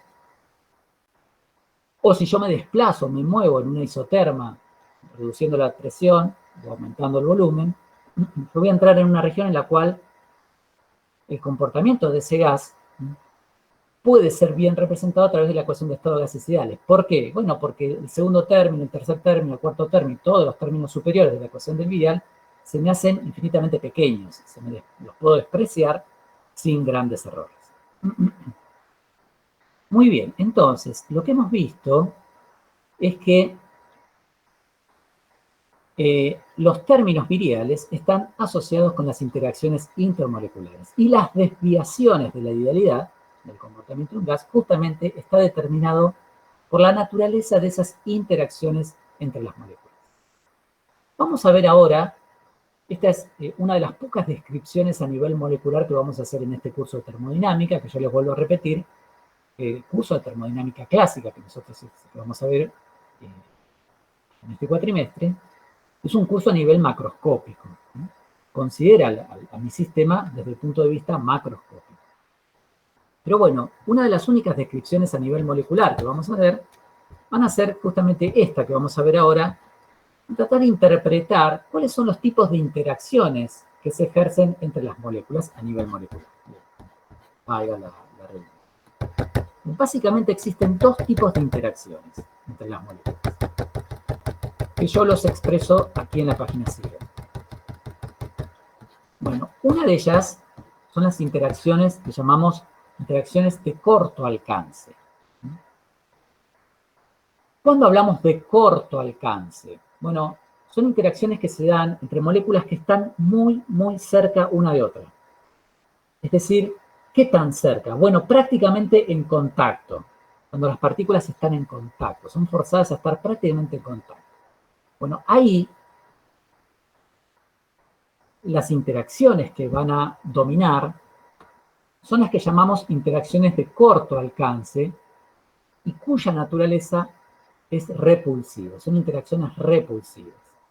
¿Qué quiero decir con esto? Si yo quisiera tomar dos moléculas y acercarlas, cuando estoy a una distancia muy cerca de alcanzar el contacto de una con otra, ahí empiezan a dominar fuerzas muy, muy intensas, que son fuerzas repulsivas, y que justamente tienden a oponerse a ese contacto entre las moléculas.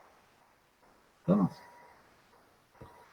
Luego, bueno, para completar la idea anterior, lógicamente esas interacciones de corto alcance van a dominar cuando yo tengo presiones muy altas.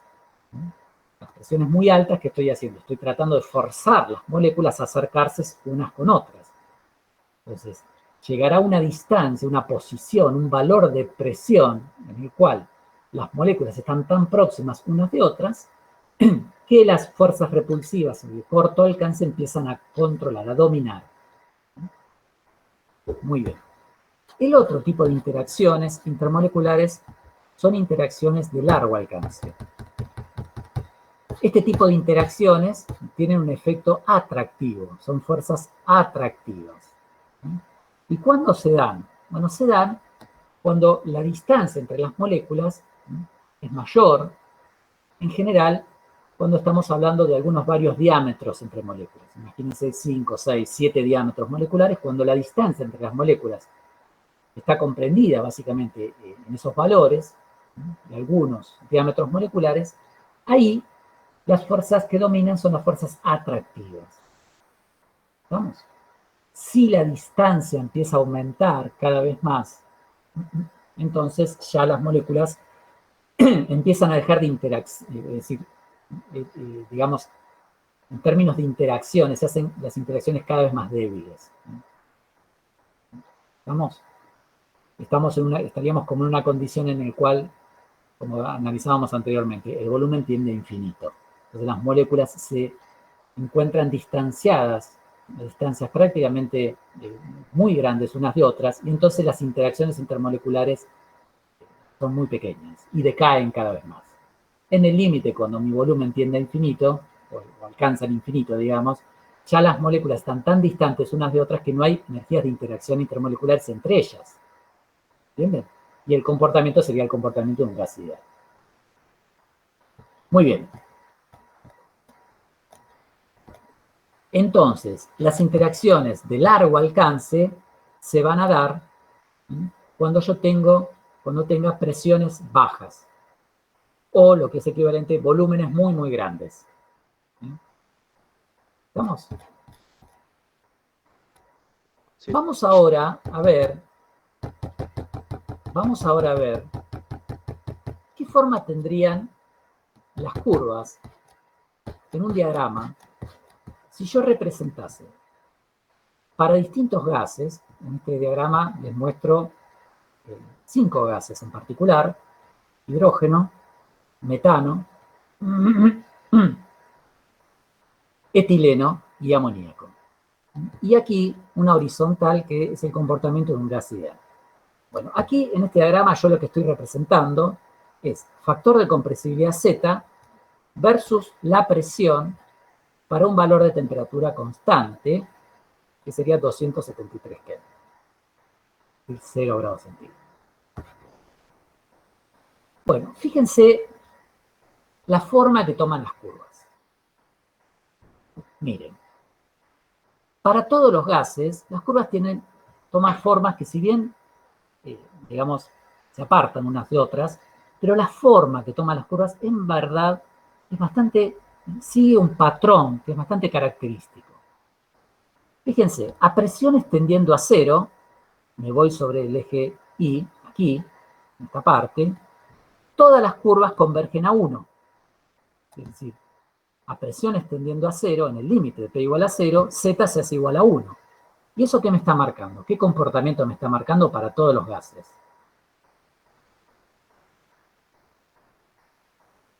Si todos los gases convergen, ¿a qué comportamiento? Al ideal. Muy bien, al gas ideal, Z igual a 1. Y es lógico con lo que venimos discutiendo. Cuando la presión tiende a 0, a temperatura constante, el comportamiento del gas tiende a un gas ideal. Z tiende a 1. Muy bien. Fíjense qué pasa a presiones bajas. Es decir, ahora la presión no es 0. Aumento ligeramente la presión, pero me mantengo dentro de un rango de presiones bajas. ¿Qué pasa? En todos los casos, salvo hidrógeno, que se comporta de una manera excepcional, pero los otros tres gases, metano, etileno y amoníaco, toman valores de Z menores que 1. Toman valores de Z menores que 1. ¿Qué estará pasando ahí? Z ya no es igual a 1, es decir, ya se empiezan a apartar del comportamiento de gas ideal, pero toman valores de Z menores que 1. ¿Qué quiere decir eso?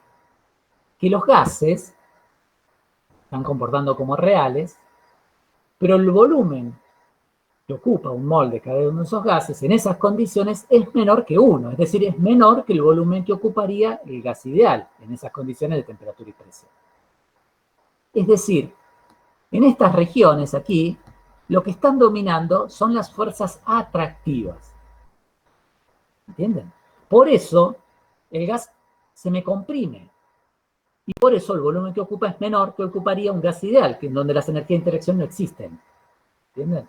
Por eso todas las curvas comienzan hacia abajo, a valores de presiones pequeñas, a valores pequeños de presión. Están dominando, aquí en esta región, están dominando las fuerzas de largo alcance, las fuerzas atractivas de largo alcance. ¿Por qué de largo alcance? Bueno, porque la presión todavía es baja, las moléculas están distantes unas de otras, pero se sienten, se ven mutuamente a través de energías de interacción. Esas de energías de interacción, las que dominan, son las atractivas. Fíjense ahora la forma de las curvas. Todas las curvas, a medida que yo aumento la presión, todas las curvas cambian su pendiente y empiezan a ascender. ¿Ven?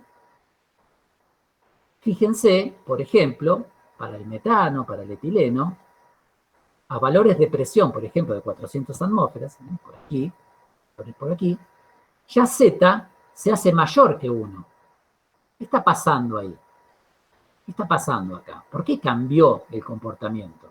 Bueno, porque estoy aumentando la presión. Al aumentar la presión, estoy forzando a las moléculas a acercarse unas a otras. Y acercarse a valores de distancia tales que estamos prácticamente en una zona en la cual están controlando, están dominando las fuerzas de corto alcance, las repulsivas.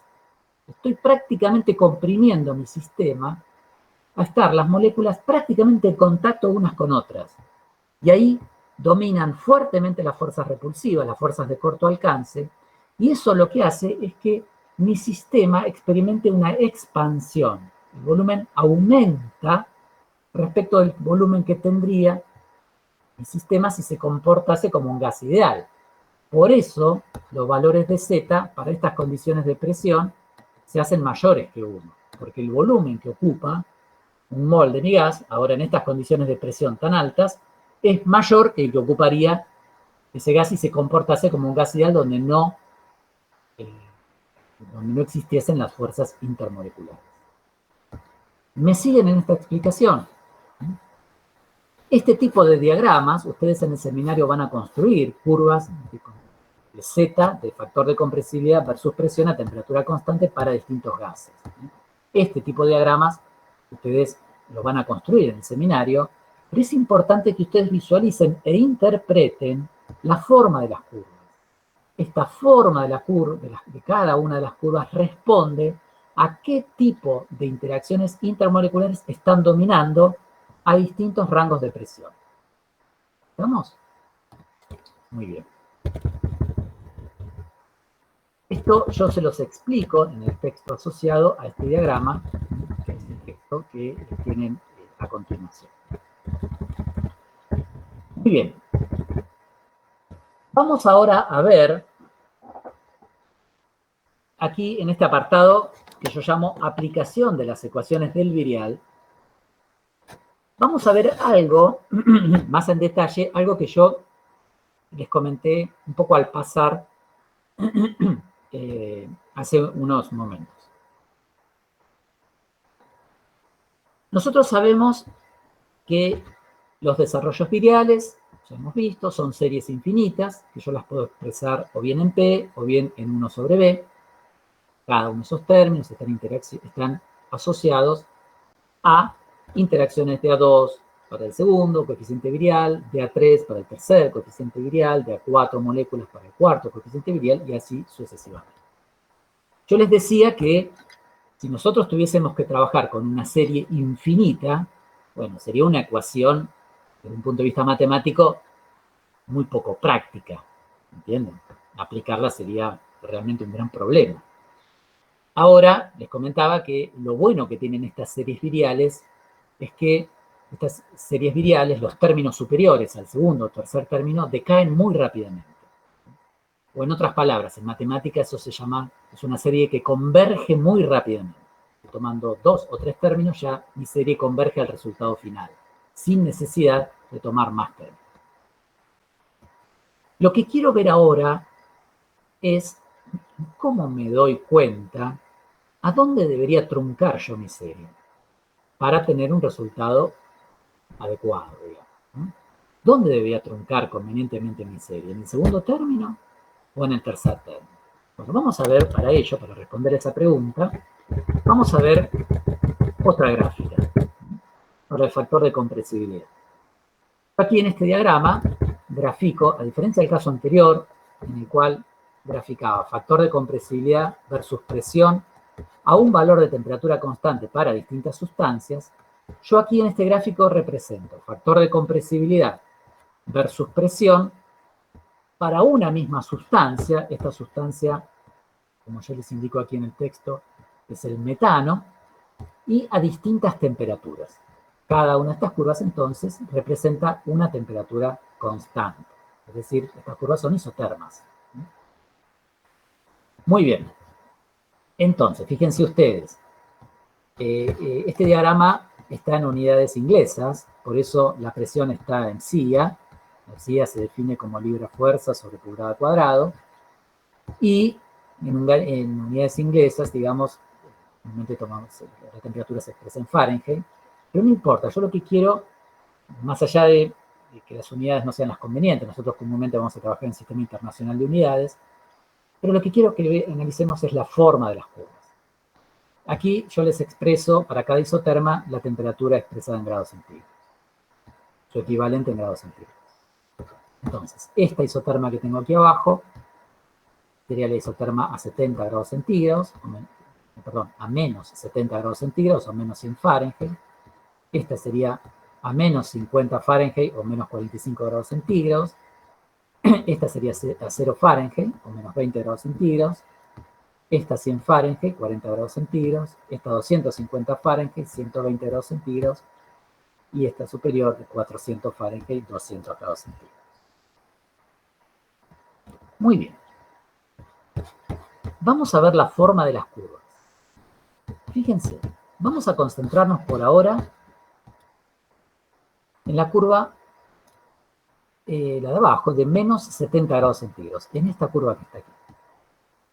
Primero, en todos los casos, para cualquier temperatura, lo que podemos observar, que a medida que la presión tiende a cero, todas las curvas convergen a 1, a z igual a 1. Ese es un comportamiento que discutimos en el gráfico anterior. Es decir, para cualquier valor de temperatura de mi gas real, metano, cuando la presión tiende a cero, el comportamiento del gas, a cualquier valor de temperatura, tiende al comportamiento del gas ideal. Y eso tiene que ver con el hecho de que mi recipiente, a medida que la presión tiende a cero, eso implica aumentar el volumen a una dimensión infinita. Para cualquier valor de temperatura, independientemente de la temperatura, el comportamiento del gas tiende al comportamiento del gas ideal. ¿Por qué? Porque las moléculas están tan distantes unas de otras que no se sienten energías de interacción de unas con otras. Por eso el comportamiento sería el comportamiento, se tendería al comportamiento del gas ideal. Muy bien. ¿Qué pasa a los distintos valores de temperatura? Aunque primero vamos a analizar el de la isoterma de menos 70 grados centígrados. ¿Qué pasa a medida que yo aumento la presión? Ligeramente. Fíjense, vamos a aumentar desde 0 hasta 1000 SIGA. ¿Qué pasa en esta región? Si alguien tuviese que describir el comportamiento de esta, matemáticamente, de la curva, ¿cómo la describirían? ¿Una función de qué tipo? Parece. ¿Qué comportamiento tiene? Miren. Dependiente negativo. ¿Qué comportamiento es este?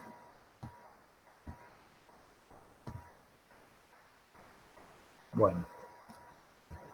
Respondo. Fíjense que es un comportamiento bastante lineal, ¿lo ven? Dependiente negativo, un comportamiento bastante lineal. ¿Qué estoy diciendo con esto? Me voy a la serie del virial en P. ¿Por qué? Porque yo aquí estoy representando mi gráfico en P, ¿no es cierto? ¿Qué quiere decir con esto? Voy a la serie en P. Aquí la tengo. Yo en el diagrama estaba representando Z versus P. Y veía que para valores de presión bajos, la curva tiene un comportamiento lineal, bastante lineal. ¿Qué quiere decir matemáticamente eso? Bueno, que el tercer término yo lo podría despreciar, el segundo término lo podría despreciar, y solamente estoy considerando el segundo término.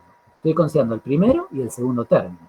Fíjense ustedes, miren, imagínense que yo tapo esta serie y la tapo a partir del tercer término. Yo la tapo aquí, todo esto está tapado, o lo anulo todo. Solamente me quedo con el primer y segundo término. ¿Qué ecuación matemática tendría ahí yo? Z es igual a 1 más B' por P. Esa sería mi ecuación matemática. ¿Y esa es la ecuación de qué? ¿Es la función de qué? ¿De qué función? ¿Es la expresión matemática de qué función? De la recta, ¿sí? Donde la variable independiente, la variable X, es P, ¿sí? Entonces, ¿qué es lo que estoy diciendo yo con mis curvas? Aquí. Lo que estoy diciendo es que para estos valores de presión, presiones relativamente bajos, yo el comportamiento del gas lo podría representar muy bien a través de una recta. Y en la serie del virial, una recta equivale justamente a truncar mi serie a partir del segundo término, en el segundo término. Es decir, quedarme solamente con el primer y el segundo término. ¿Se entiende? ¿Cuál sería la pendiente de esta recta? Si yo trunco la serie en el segundo término. La pendiente estaría dada por qué. Muestro la serie. La pendiente de esa recta estaría dada por qué. ¿Por qué estaría dada la pendiente?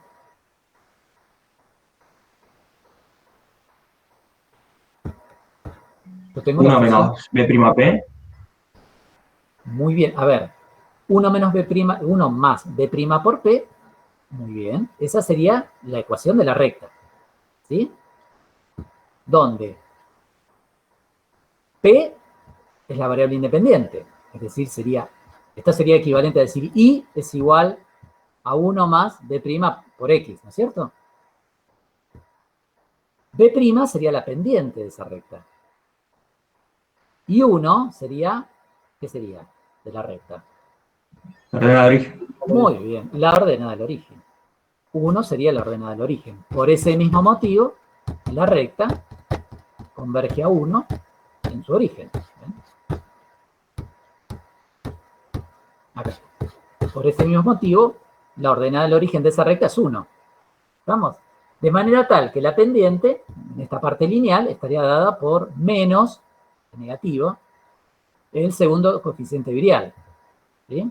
Pero no importa, yo lo que quiero que vean, estoy haciendo una asociación entre la función y el concepto del comportamiento termodinámico, digamos, ¿no es cierto? Pero lo que quiero que vean es que para este valor, para esta isoterma de menos 70 grados centígrados, yo perfectamente hasta 1000 psia de presión podría truncar en el segundo término.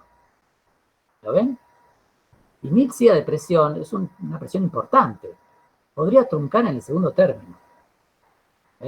¿Estamos? Y trabajar con la expresión de una recta, que sería justamente la serie del virial truncada en el segundo término. ¿Sí? Fíjense otra cosa interesante. A medida que la temperatura aumenta, la región donde yo tengo un comportamiento lineal se extiende hasta valores de presión mayores. ¿Lo ven? Miren, por ejemplo, a menos 45 grados centígrados. ¿Ven que el comportamiento lineal se extiende hasta aquí? Prácticamente 1500 psia. ¿Entienden? Y si a 0, a menos 20 grados centígrados, a 0 Fahrenheit, para esta isoterma, que es una isoterma de mayor temperatura, el comportamiento lineal se extiende un poco más todavía, en presión. ¿Estamos? ¿Sí? Entonces, lo que yo visualizo aquí es que para presiones en un determinado rango, y ese rango de presiones va a depender también de las condiciones de temperatura en las cuales tengo el gas, yo podría truncar perfectamente la serie en el segundo término. ¿Sí? Para presiones un poco mayores, donde ya la curva cambia su pendiente, donde la función cambia su pendiente, aquí en esta parte, bueno, yo tendré que sumar un término más, sumar el tercer término, para poder describir este comportamiento. ¿Entienden? Comúnmente, sumando un término más, el tercer término, en general ya es suficiente para dar una buena descripción de este cambio de la pendiente. ¿Estamos? Bien, en el apunte, yo les muestro aquí, yo justamente les explico esto. Les explico que a bajas presiones, las isotermas son casi líneas rectas, y con lo cual yo podría truncar a mi serie en el segundo término. De manera tal que truncando la serie en el segundo término, me quedaría Z es igual a 1 más B' por P. ¿Sí? Comúnmente yo voy a encontrar datos de literatura de los coeficientes viriales, pero del coeficiente B, no del B', sino del coeficiente B. Entonces lo que voy a hacer es voy a reemplazar el coeficiente B' por su relación que vimos anteriormente con el coeficiente B. Este sería el segundo coeficiente virial para la serie en 1 sobre B. Entonces lo que voy a hacer es voy a reemplazar B' por B a través de esta relación y voy a llegar a esta ecuación del virial truncada en el segundo término, que es la que yo les recuadro aquí, que me dice Z es igual a 1 más B por P sobre RT. ¿Sí? Esta ecuación, recuerden, surge de truncar en el segundo término la serie en P, de haber reemplazado el segundo coeficiente virial B' para la serie en B por su equivalencia o su relación con el coeficiente, el segundo coeficiente virial para la serie en 1 sobre B. Que comúnmente en la literatura aparecen datos de este valor de coeficiente, de este coeficiente. Muy bien, entonces esta ecuación sería una buena ecuación de estado para describir el comportamiento, por ejemplo, del metano,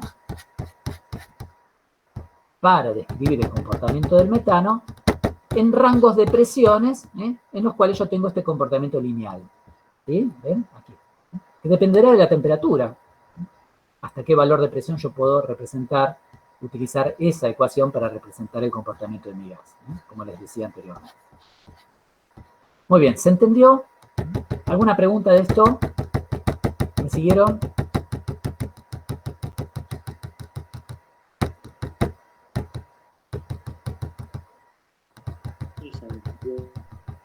¿Sí? ¿Me siguieron bien? Muy bien. Bueno, fíjense que yo también, lógicamente, como yo les dije, las dos series viriales son totalmente equivalentes y llegaría al mismo resultado. ¿Cuándo voy a utilizar una o cuándo voy a utilizar la otra? Bueno, va a depender más de los datos que yo disponga y de mi conveniencia. Si me conviene usar la serie en T, en P o la serie en B. Si yo truncase la serie en 1 sobre B o en B en el segundo término, la ecuación que utilizaría es esta. Z es igual a 1 más B sobre B. Muy bien. Bueno, en general, cuando yo voy a truncar la serie en el segundo término, la forma más conveniente es utilizar la serie en P. Esto viene de la práctica. Les vuelvo a repetir, las dos son aplicables. Son tan precisas unas como la otra. Pero en general, cuando yo trunco en el segundo término, conviene más utilizar la serie, de un punto de vista práctico, conviene más utilizar la serie en P, es decir, la primera ecuación que les di. Esta que está aquí. Mientras que si yo trunco en el tercer término, a presiones un poco mayores, si yo trunco en el tercer término, por un punto de vista, de la aplicación, conviene más trabajar con la serie en P. Y eso se los explico aquí. Cuando yo trunco en el tercer término, la forma más adecuada o la más conveniente desde un punto de vista práctico es utilizar la serie en B. ¿Vamos? Bien, y ahora les voy a dar, para finalizar, algunas nociones. Son muy generales, pero para responder una pregunta concurrente, siempre común, muy común de los alumnos, es decir, bueno, pero aproximadamente hasta qué valor de presión yo puedo considerar mi serie truncándola en el segundo término y hasta qué valor de presión tendría que, o a partir de qué valor de presión tendría que utilizar una serie considerando los tres términos. Bueno, esto que les voy a decir es muy general, pero al menos les va a permitir tomar una referencia, valores de referencia. En general, hasta valores de presiones cercanas a los 15 bar, como yo les muestro aquí, a los 15 bar, en general, puede haber excepciones, por supuesto, pero en general, para tener de referencia, hasta 15 bar de presión, yo podría utilizar la ecuación del virial truncada hasta el segundo término. Y los valores que voy a obtener van a ser bastante precisos, muy precisos. ¿Estamos?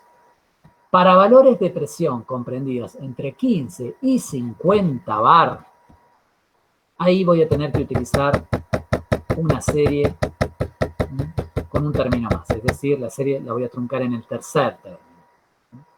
Entonces, para presiones hasta 50 bar, mayores de 15, pero hasta 50, entonces voy a utilizar la serie truncada en el tercer término. Estos valores de presión son valores de presión que comúnmente nosotros hasta estos valores de presión vamos a trabajar. Pero les puede quedar claro que si yo trabajase a valores de presión mayores que 50 bar, y bueno, tendré que sumar un término más. ¿Estamos?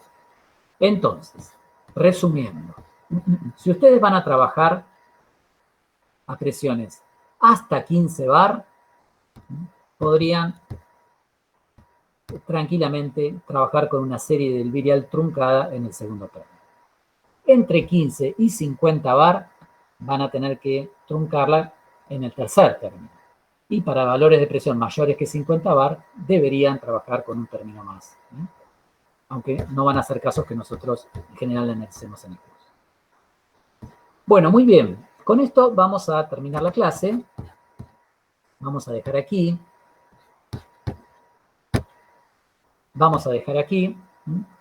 ¿Alguna pregunta, duda, comentario respecto de la clase? ¿Les resultó claro? ¿Algún comentario que tengan? Me gustaría escuchar a alguien.